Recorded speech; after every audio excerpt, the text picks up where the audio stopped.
Okay, now in our crime scene, first you're going to have to make a drawing of what you want it to look like. So you can put in characters, like here I'm adding myself looking like Sherlock Holmes with a flashlight, and you can also add other characters, like I'm going to add mini me in a second right over here. And then also you want to make a background where you're at, and so in this drawing I'm in my room investigating the paintings. After you make a background, you can also add hidden clues. Now it could be clues you make up, or it could be like the symbols we found hidden in the paintings. So at the end of my sketch here with a pencil, I'm going to make some hidden clues. So I made footprints, I started putting some of the symbols, I drew some of the paintings and some of the details they look like. So there's lots of things you can add. Some of the materials you'll need for this project include pencil, paper, black paper, or colored in black paper, either one. You also need either Sharpie markers or pens. It could be color pens, black pens, blue pens, whatever, and a Ziploc bag.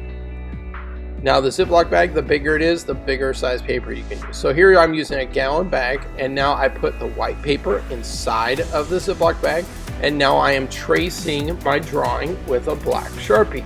Now you can also use black pen or blue pen to outline it, but this is so we can see the drawing on the bag. This is very important, that it transfers from the paper to the Ziploc bag.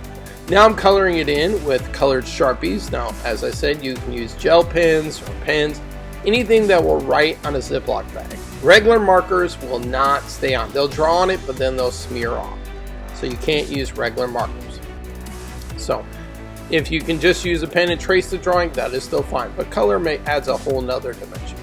So now I'm finishing up my coloring it in, and then soon I'm going to transfer it from a daytime to a nighttime. Now, since it's going to be like a night, we're going to make a flashlight right here. So I used a ruler to draw 2 straight diagonal lines, and I drew my best flashlight, and now I'm going to cut it out.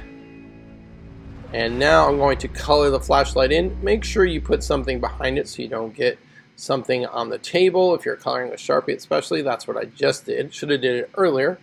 And now I colored in. Now you don't color in the white part of the flashlight where the light's coming out, just the flashlight itself. Now I'm putting black paper in beneath the drawing, and I'm going to fold the Ziploc bag, the extra part over, and tape it down so it's not in the way.